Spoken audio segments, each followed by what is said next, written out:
Here we are with Professor Wilcox, who has kindly joined me here today to film, in an experiment, to film a short talk about the uses of narrative in history, or a historical perspective on narratives, or what comes out of this conversation, which we are then going to watch together in class, and then Professor Wilcox will join us for a 15-minute over lunch chat. Professor Wilcox is a contemporary historian, an expert on the First World War, and she has recently published a book for Cambridge by the title of, you say it, Morale and Discipline in the Italian Army in the First World War. Which I think is a fascinating title for us. I would just talk to her about that, but in fact she has a lot of other interesting things to say to us. But we will come back to that, because the idea of morale being part of history is in itself something that is very interesting from a narratological perspective. So first, I'm going to just ask Professor Wilcox a question, and then we'll see how that goes. So the first question I want to ask is whether the fact that history is inevitably a narrative discipline affects the way in which you carry out a historical pursuit. In other words, are you aware of the fact that you are writing narrative as you pursue a historical subject? I think inevitably any writer, or nearly any writer, is writing narrative of some kind, and in history we're always writing narrative. We're also working with narrative as our sources. So when it comes to how we deconstruct the narratives that we read, that we use as our raw materials, we have to be very sensitive to nuances of how narratives are constructed and think about what that might mean. We're not necessarily, as a discipline, quite as good about thinking about our own narratives through that same critical lens. I think in recent years people have started to engage with that more directly, but perhaps it hasn't always been at the forefront. Certainly a Victorian approach to history was very much, there is one history and we just write it down. The idea that it is in itself something worthy of careful scrutiny and attention whilst we're constructing a narrative is perhaps a more recent idea.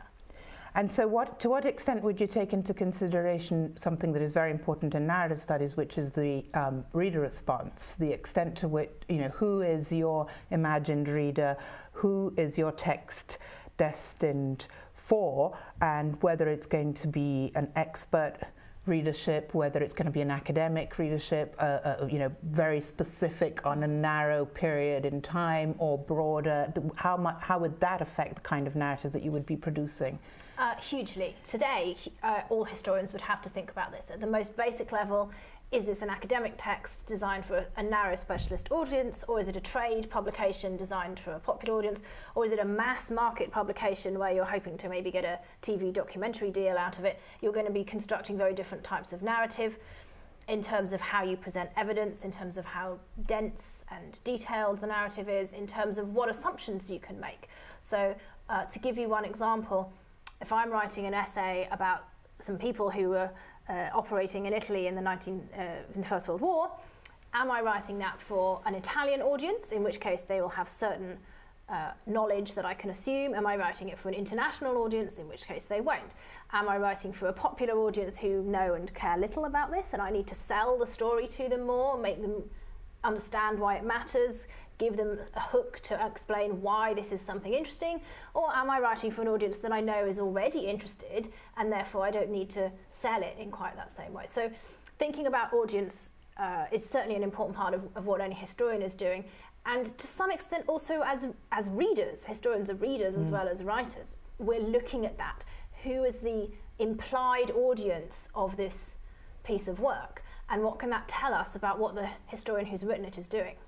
Right, so that would be, in evaluating a text, for instance, in your work on the morale of soldiers in Italian soldiers in the First World War, you told me that you look at a lot of letters and private texts, the implied readers of which would have been family or friends, and so to extract from that something that might be of historical significance seems to me have to take into great consideration certain narrative Absolutely. elements. Yes. And a fascinating example of this is the difference between diary and memoir. And in some cases, we can compare the two. We have an original diary written day by day during the war, and then we have the nice cleaned up version published as memoir afterwards. And the difference between those in terms of implied audience, in terms of the presentation of self, in terms of what gets omitted as much as what goes in, is fascinating. And how that narrative could be altered and cleaned up for publication is incredibly revealing. And we may even then have memoirs published, say, in the 1920s, which can say one thing, and then a new edition published in the 1950s that might be able to say something different again. So narrative is telling us something about a transition over time, even outside of the text. That transition isn't necessarily internal to the text, but external changes could affect what can go into the narrative as well. And that's something that, as historians, you would have to take into account, not only the, let's say, primary events, but also the source from which you're getting those events, where you're finding them recorded, and also the use that might have been a political use or propaganda use that was made of them originally, how to cleanse them of that information and reproduce them, or would you carry that information? I think you would that be part of the historical information? It's part of the discussion. Archival practices are really interesting here as well. What documents do we keep? What documents do we throw away? Who decides? An archive is almost a form of narrative. It's a collection, an anthology almost, of documents that an archivist at some stage decided was important. That person has made a series of choices, even not just what's in and what's out, but even how it's organised. Do we arrange them by author, by date, by institution, by location? Those, in a sense, are almost narrative choices. What are the big categories? How do we want to structure this information?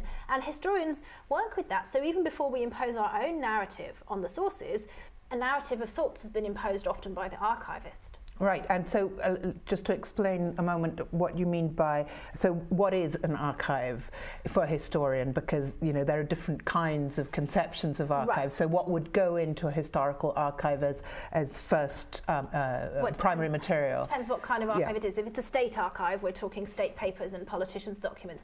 But it could be an archive of popular writings, letters, diaries, things like that. It could be family archives, and that's a fascinating question. Who decides which family letters, writings, notes, memos, cards get kept and which don't get kept? So any collection of sources like that, which we could define as an archive, has gone through a primary process of sorting, which is creating, I suppose, a range of possible narratives. But to write against the archive is extremely difficult.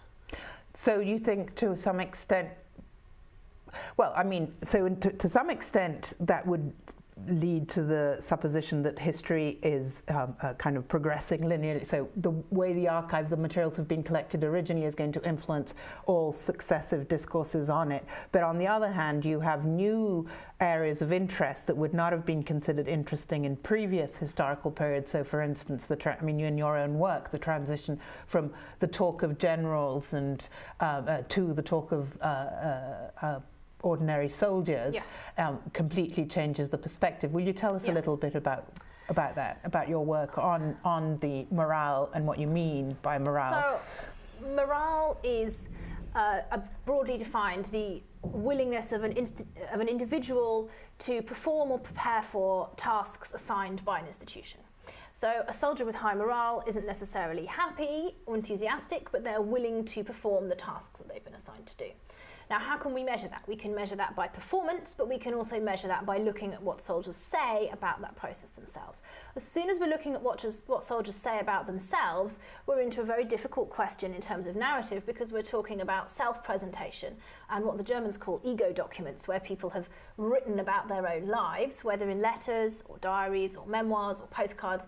And I quite like the phrase ego documents, because it reminds us that something's going on there, the ego is going on there. And so soldiers construct narratives of their own experiences. A letter home, here's what happened to us today, mother, is a narrative. So when we work with it as a source to try to identify the soldier's emotions, the soldier's feelings, and extrapolate what we can of historical significance from that, we have to carefully think, for example, about what narrative devices has the soldier used. Have they tried to downplay their emotions? Have they tried to magnify them? Have they constructed a narrative of surprise with they've set something up and then an unexpected ending is constructed? And why have they constructed these narratives? We have to take the soldiers seriously as narrators of their own experience. So the way that they are probably, without being aware of it, are in fact constructing for the people at home a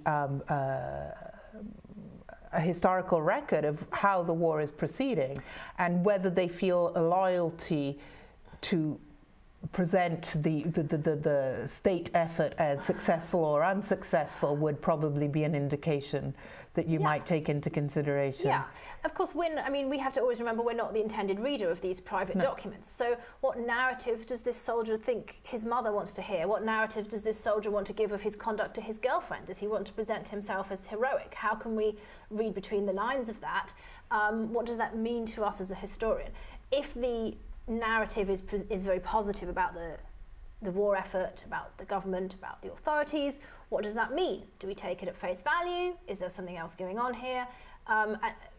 We can't ignore it, but also we can't necessarily assume that everything that is written down is therefore automatically true. So we have to do almost a detective work process, triangulating one source against many other sources, or maybe other types of sources, and then ultimately how we construct our own narrative as a historian from that, how I write my book saying what I think the overall impression of morale is how I've chosen to use those raw materials. And of course, which stories I choose to include in my book and which stories I choose not to. I've read hundreds of letters, only a few of them end up in the book.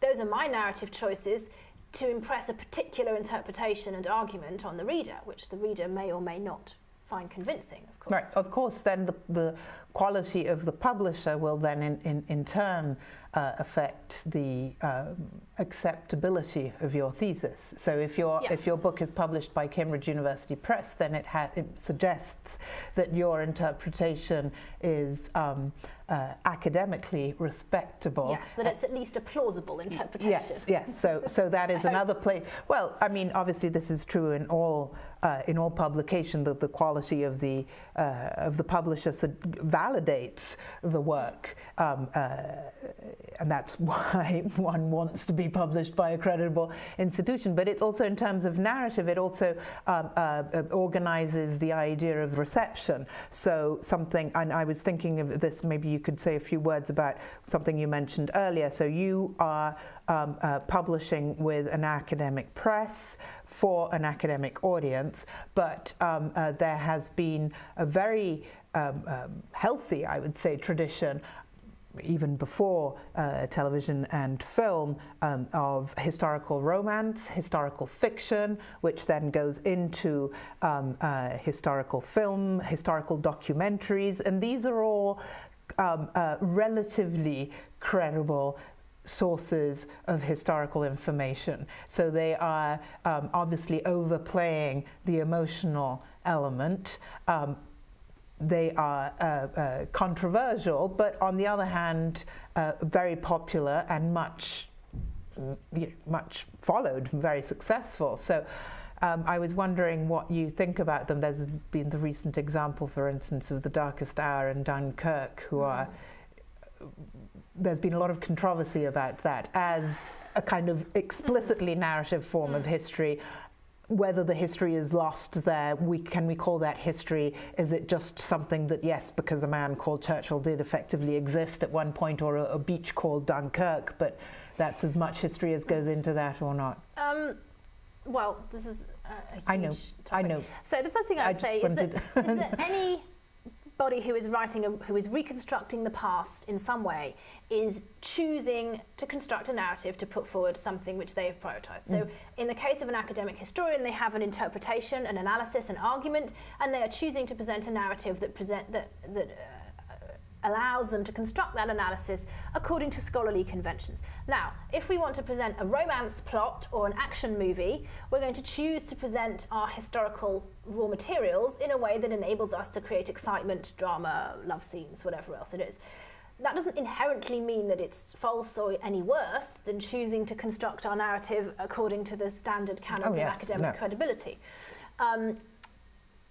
It's easier for a professional historian to not have to sacrifice bits of credibility, because if you're a professional historian, you shouldn't be cutting the bits out that you don't want. Whereas if you're writing a drama or an action movie, then you feel free to cut out the bits that you don't want. Yeah, no, my question was I badly phrased. What I meant rather was, how do you compete, if you compete, with that level of narrativity? So when you're writing about, the reason I'm asking you this is specifically because you're talking about something that has a high emotional quality and proving its historical validity and the necessity, which is validated by a very credible press, to also look at history from this emotional side. On the other hand, on the danger, let's say, alarm ringing bell side, is the possibility that, not that you go too far, but that people discredit or don't recognize or question, even just more in a more friendly fashion, the historical validity of something that has an intrinsically emotional narrative component.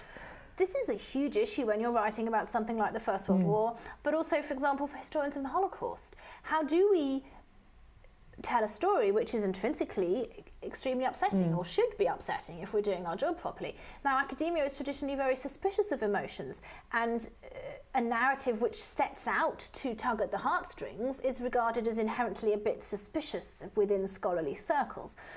But I think this is something which has begun to change in recent years, because the idea of objectivity, as many different theorists have told us, is almost certainly a fiction. And so instead of being objective, what historians perhaps have been doing is being a bit inhuman. And I think increasingly what we see is an acceptance in scholarly history that we can have a narrative which is at once credible and also leaves some scope for emotion. And a great example, I would say, is that 9 books out of 10 on the First World War, certainly from English-speaking writers, begin with an introduction which includes a family story. The introduction is, my great-grandfather served here, or my great-great-uncle was killed on this, some kind of personal link. And then that follows on with, growing up, I always heard these stories, or always was fascinated to read about this. And then that segues into whatever the scholarly concern may be. And this has become a relative norm in First World War writing. And I think that's about saying we do have some space for emotion in the narrative. It's not really what we're here to do. We haven't yet reached a point in academic history where emotion is permitted to take centre stage. Emotion is a subject for scholarly scrutiny rather than to be experienced in its own right. And yet the idea that we have to have a totally dispassionate narrative, I think, has been lost in recent years. And I see that as progress. Yeah, well, I mean, certainly it's a fascinating topic, because it's certainly a change. Because that perspective, that loss of, well, I mean, it comes with the postmodern loss of the concept of truth. But there's a difference between truth and objectivity, in the sense that even if you're not if you don't believe in a identifiable truth, you can still have a scholarly pursuit that follows criteria of objectivity that are very solid, let's say. The problem, but what you're saying, which I think is fascinating, is that very concept of objectivity might be detrimental to the research, because it might lead you into not taking into consideration a whole set of elements that are part of the historical reconstruction that you're trying to make. Is that? If I'm in the archive, this happened to me not so long ago. I found a document describing the death of 2 soldiers in a battle in July 1915, both of whom were killed trying to cut through barbed wire entanglements with garden shears, which couldn't cut, and they got stuck there and they were killed by the enemy. Now, reading this detailed description was extremely emotional. It was extremely upsetting. And in order to analyse what this tells me for other purposes, I might need to put that emotion to one side. But if I pretend that I've never had it, not only is it a slightly troubling and dehumanising thing, but I exclude the possibility that maybe the original person who wrote this report also found it extremely upsetting. Their families certainly found it extremely upsetting. Maybe when this was published in the newspapers, readers cried when they read these stories, like I did in the archive. Now, to pretend I don't have those emotions actually shuts off a whole way of thinking about the original event and the original narrative that I was reading, which was a medal citation. And that narrative was one of heroism and loss. Right. So, no, and it also brings into consideration a whole set of, what is an academic, the narrative of who is the proper historian, which is someone who is insensitive, it is someone who is just looking at the objective facts, and someone who, we've learnt to relativize the positions of those who are writing history and whether they, the division between the attribution of good and bad intentions. Obviously, we don't want to go into all of that. That becomes much too complicated. But I wanted to just quickly mention, you gave us, kindly shared with us your article on Cesare Battisti. Yes.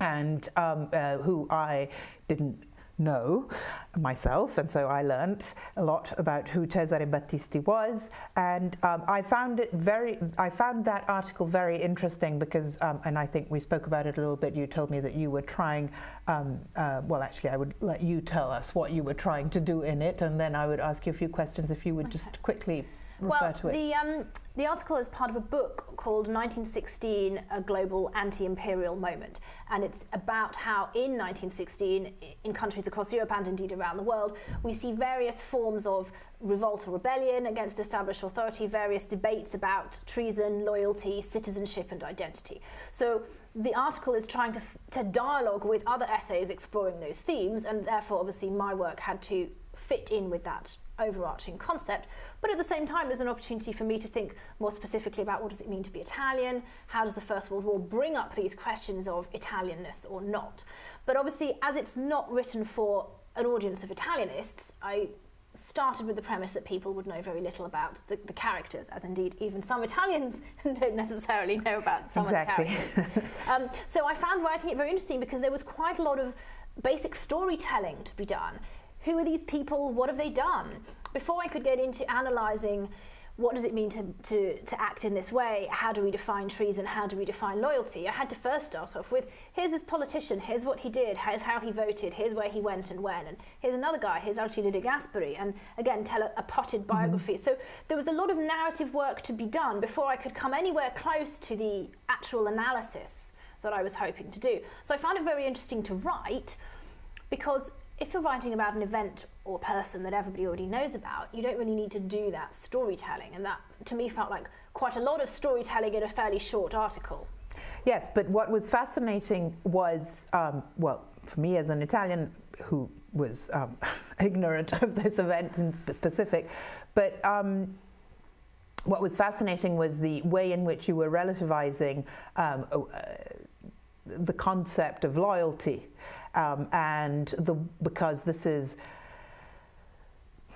maybe something that people who are not historians, who haven't studied history at a university level at least, don't completely understand the way in which that is a relative concept, because we engage in the concept of loyalty all the time. Even in the news, we're presented with issues of loyalty. What side are you on, and how you belong to this side because of your culture and your birth or your whatever, your religion or etc. And the representation of characters in this very interesting phase of the Italian, poor Italian state, suffering Italian state, trying to understand what their loyalties were and understanding it with their life. I found it a very exciting story. From a narrative perspective, exciting in the sense of, irrespective of the historical facts that you were conveying to me, just the sharing of what it must have meant to have been involved in that period in history when they didn't know, or rather they had been. He was a general or not a general? No, he was a low-ranking officer. A low-ranking officer, but of the Austro-Hungarian empire, and then finds himself changing his allegiance.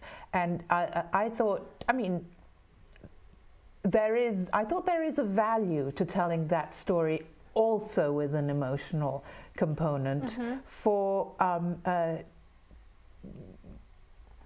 maybe to validate, as you were saying, the history from a human point of view. I thought it was a great Well, and actually the emotional side I was very conscious of as I was writing it. And I sometimes debated with myself. So, for example, his wife is a fascinating character as well. And part of me, while I was writing, was thinking, I want to go and write about his wife. And I thought, should I put her in? Is she really part of the story? I wanted to put her in because she spoke to me and I liked her. And I thought, readers will probably like her, and I'm going to put her in even though she's not necessarily relevant. She's just a bit of colour, a bit of interest. And so, in a sense of narrative, that's also about keeping the reader's interest, engaging the reader, and making the reader think, oh, there's more here. We're just scratching the surface. And I think history, if done well, always gives you a sense we're just looking at one part of it and there's still more to be told, because there always is. It's like the mysteries of the universe. Yes. It's limitless. So having that strong sense as you read of how many more exciting, interesting stories there might be if we go off down other avenues is something that I always like to have in my writing, because I want the reader to have that sense of, I suppose, excitement and wonder that I have about the past. And writing about human beings. Yes, these are people first and foremost, and people change in various ways, but the fundamental humanity of the subject is something that I think the historian has a moral obligation, if that doesn't sound too pompous, to preserve. No, I don't think moral obligations are pompous. I think moral obligations are quite good. Well, is there anything else you would like to add specifically about the difference between maybe a more traditional, I'm always, as a Victorianist in training, I'm always thinking of the way in which the Victorians conceived history as a very artificial construction, which was modelling itself quite consciously on antique models with a specific, very strong rhetorical intention. And what you're doing seems so different from that I was just wondering, in relation, as your own personal experience as a historian, having probably been trained to some extent with, at least the example of that method, how you came to develop such a completely different outlook.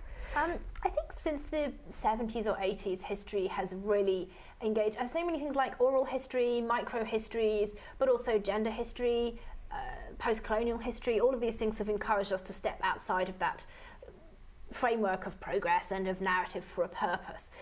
One of the things about history, though, is that at the most basic level, there's always spoilers. The reader most likely always knows what happens next, at least at the general level. You don't have the chance of surprise in that sense. But you can introduce surprise in other ways, and I think surprise is an important thing to have in your writing. It's fundamental in narrative. Right, and you can construct a surprising historical narrative, but you have to work a little bit harder at it. There isn't a big twist at the end, because we know what happened in a general sense. So that's a part of moving away from that Victorian, very rhetorical approach, is rediscovering surprise, I think. Whether it's who you're talking about, how you're talking about them, things like the focus on the emotions, things like race and gender as prime lenses for scrutinising the past, whether it's micro-history and going right in and examining one or two individuals' lives or a tiny village and using that to totally rethink what we know about a period.